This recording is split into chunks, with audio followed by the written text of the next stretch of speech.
عائد کی ہے، اسے بہت اہم ذمہ داری سونپی گئی ہے۔ اس لیے جہاں اسلام نے استاد کو ایک معلم کی حیثیت سے ایک ٹیچر کو بہت بلند مقام و مرتبہ عطا کیا ہے، وہاں اس کے اوپر بہت اہم ذمہ داری بھی عائد کی ہے، اسے ایک اہم فریضہ بھی سونپا ہے۔ اس کے کندھوں پر ایک نسل کی کردار سازی، فکر سازی، ان کی آبیاری، ان کے فکر و عمل کی اصلاح اور ان کی تعلیم و تربیت کی ذمہ داری بھی عائد ہوتی ہے۔ اس سے بیشتر کہ ہم یہ دیکھیں کہ استاد جو ہے اپنے بچوں کی اصلاح اور تعلیم و تربیت میں کیا کردار ادا کر سکتا ہے، ہم یہ دیکھتے ہیں کہ ایک استاد کا مقام کیا ہے۔ نسل انسانی میں سب سے قابل احترام، سب سے قابل تعریف گروہ اساتذہ کرام کا ہے۔ والدین بچوں کی جسمانی نشو و نما کے ذمہ دار ہیں تو اساتذہ ان کی ذہنی، فکری، علمی، اخلاقی نشو و نما کے ذمہ دار ہیں۔ آقا علیہ الصلوۃ والسلام نے فرمایا کہ علم سیکھو اور علم کے لیے ادب و احترام سیکھو، اور آقا علیہ السلام نے یہ بھی فرمایا کہ جس استاد سے علم سیکھنا ہے، جس استاد نے تمہیں علم سکھانا ہے، اس کے سامنے عاجزی اور انکساری اختیار کرو۔ حضرت علی کرم اللہ وجہہ فرماتے ہیں کہ جس نے مجھے ایک حرف سکھایا اس نے مجھے اپنا غلام بنا لیا، اور چاہے تو وہ مجھے بیچ دے، چاہے تو مجھے آزاد کر دے۔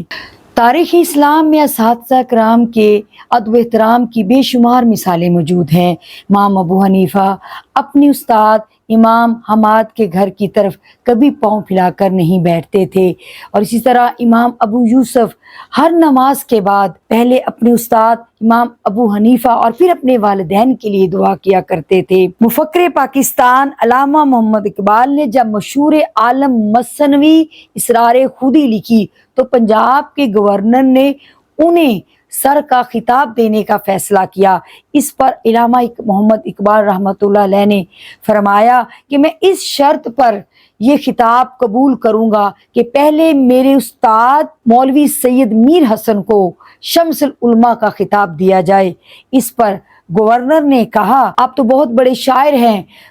کئی کتابوں کے مصنف ہیں، کہ بڑے بڑے مقالات اور نظریات آپ نے تخلیق کیے ہیں، اس بنا پر آپ کو سر کا خطاب دیا جا رہا ہے، تو آپ کے استاد مولوی سید میر حسن نے ایسا کیا تخلیق کیا ہے کہ جس پر ان کو یہ خطاب دیا جائے؟ اس پر علامہ محمد اقبال نے فرمایا کہ مولوی سید میر حسن نے اقبال تخلیق کیا ہے۔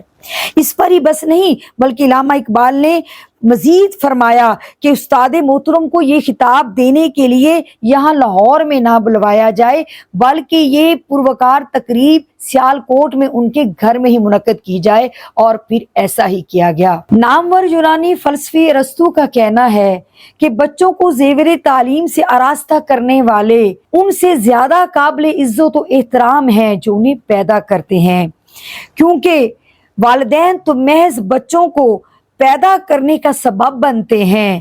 دنیا میں لانے کا سبب بنتے ہیں، جبکہ اساتذہ انہیں زندگی بسر کرنے کے گر سکھاتے ہیں۔ کسی مفکر کا کہنا ہے کہ ماں باپ تو انسان کو آسمان سے زمین پر لانے کا سبب بنتے ہیں، اور استاد وہ ذات ہے کہ جو اسے زمین کی پستیوں سے اٹھا کر آسمانوں کی بلندیوں تک پہنچاتا ہے۔ ناظرین، اساتذہ کو معاشرے میں ریڑھ کی ہڈی کی حیثیت حاصل ہے، وہ نسل انسانی کی ذہن سازی کرتے ہیں، کردار سازی کرتے ہیں، قدم قدم پر ان کی رہنمائی کرتے ہیں۔ طلباء و طالبات ان کے دامن سے علم و حکمت، تہذیب و تمدن اور اخلاق و آداب سیکھتے ہیں، اخلاق و آداب کے موتی چنتے ہیں۔ استاد قوم کے معمار ہیں، قوم کا مستقبل ان کے ہاتھوں میں ہے۔ وہ جس طرح کہ معمار تیار کرنا چاہیں، وہ جس طرح کے معمار تیار کریں گے ویسی ہی قوم تیار ہوگی۔ پھر استاد کون ہے؟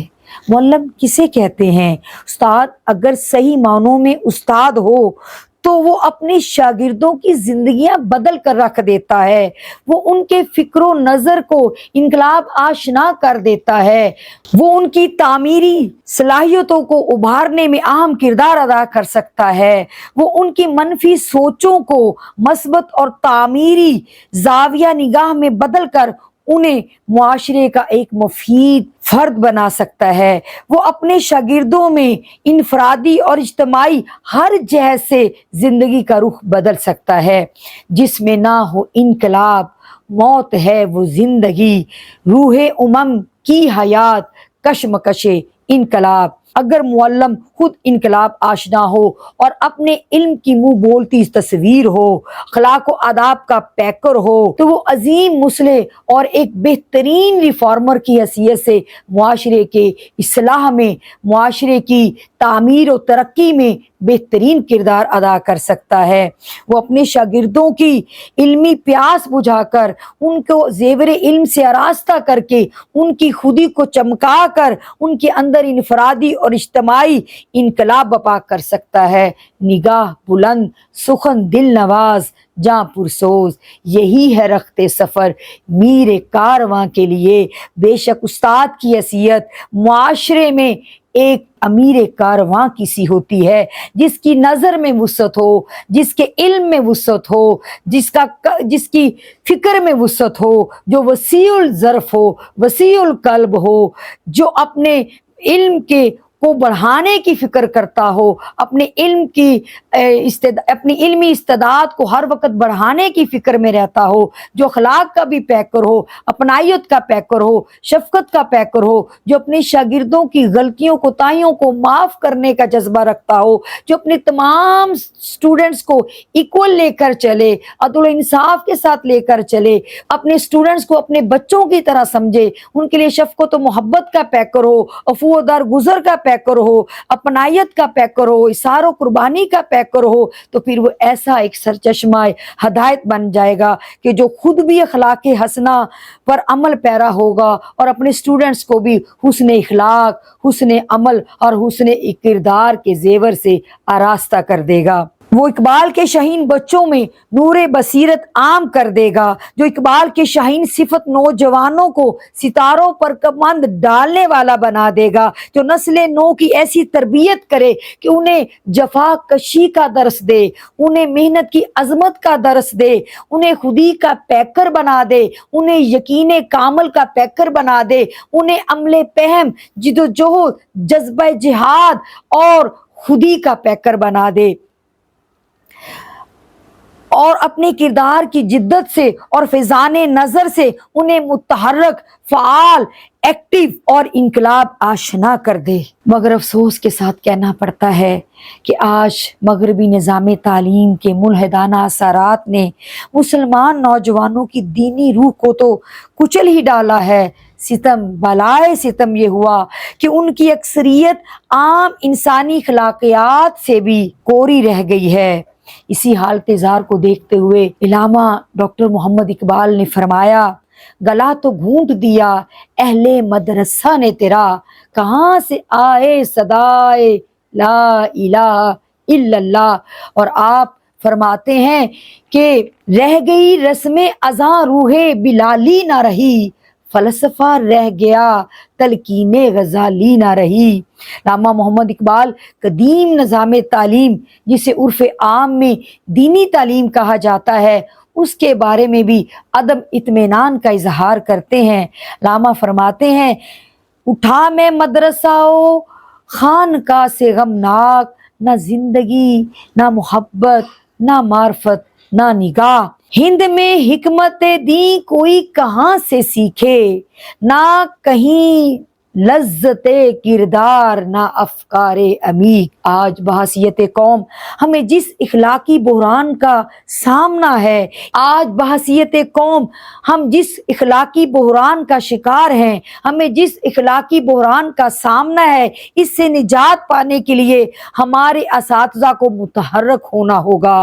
اور انہیں فعال اور اپنا مثبت کردار ادا کرنا ہوگا۔ پاکستانی معاشرے میں مثبت اخلاقی اور فکری تبدیلی کے لیے انہیں ہر اول دستہ بنانا ہوگا اور ان کے ادب و احترام اور وقار کو ملحوظ خاطر رکھنا ہوگا۔ معاشرے میں، سوسائٹی میں ہمیں ان کے مقام کو بلند کرنا ہوگا، ان کو عزت و وقار دینا ہوگا، انہیں تحفظ دینا ہوگا۔ ان کے ذریعے بچوں اور نوجوانوں کی اسوہ حسنہ کے مطابق تعلیم و تربیت کا اہتمام کرنا ہوگا کہ جب وہ عملی زندگی میں قدم رکھیں تو اس مملکت خداداد کو اس کے قیام کے اصل مقاصد سے ہم آہنگ کر سکیں، معاشرے میں اعلیٰ و ارفع اسلامی اخلاق حسنہ کو، حضور اقدس صلی اللہ علیہ وآلہ وسلم کے خلق عظیم کو رواج دے سکیں اور ایک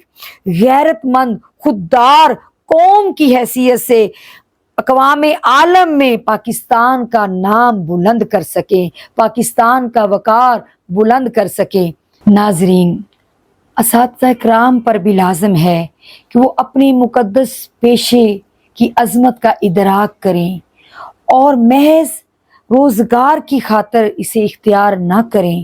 کیونکہ یہ قوم سازی کا اہم ترین شعبہ ہے۔ بچوں کی صورت میں قوم کا مستقبل ان کے ہاتھوں میں ہے، اس لحاظ سے اس مستقبل کو سنوارنے اور بگاڑنے کا انحصار ان پر ہے، اس لحاظ سے ان پر بڑی بھاری ذمہ داری عائد ہوتی ہے۔ انہیں چاہیے کہ وہ ترقی یافتہ ممالک میں رائج تعلیم و تربیت کے جدید طریقوں اور رجحانات سے واقفیت حاصل کریں اور اسلام کے سنہری اصولوں کو بھی پیش نظر رکھیں، اپنی پیشہ وارانہ مہارتوں کو بڑھائیں، اپنی علمی استعداد اور قابلیت کو نکھارنے کے لیے ہمہ وقت کوشاں رہیں۔ میں امید کرتی ہوں کہ آج کی گفتگو سے ہم نے یہ سیکھا ہے کہ استاد کا کیا مقام ہے اور والدین کو اور خصوصاً والدہ کو جو ایک بچے کی اولین درسگاہ ہے، ماں کی گود، تو انہیں اپنے بچوں کو یہ چیزیں سمجھانی چاہیے کہ استاد کا کیا مقام ہے اور ان کا کیا ادب و احترام ہے، کیونکہ علم بغیر ادب کے نہیں آتا، با ادب با نصیب، بے ادب بے نصیب۔ تو ناظرین، اس کے ساتھ ہی میں آپ سے اجازت چاہتی ہوں، اور اگر آپ کو ہمارا پروگرام پسند آئے تو اسے ضرور لائک کیجیے گا، سبسکرائب کیجیے گا۔ بہت شکریہ۔ اللہ تعالی ہم سب کا حامی و ناصر۔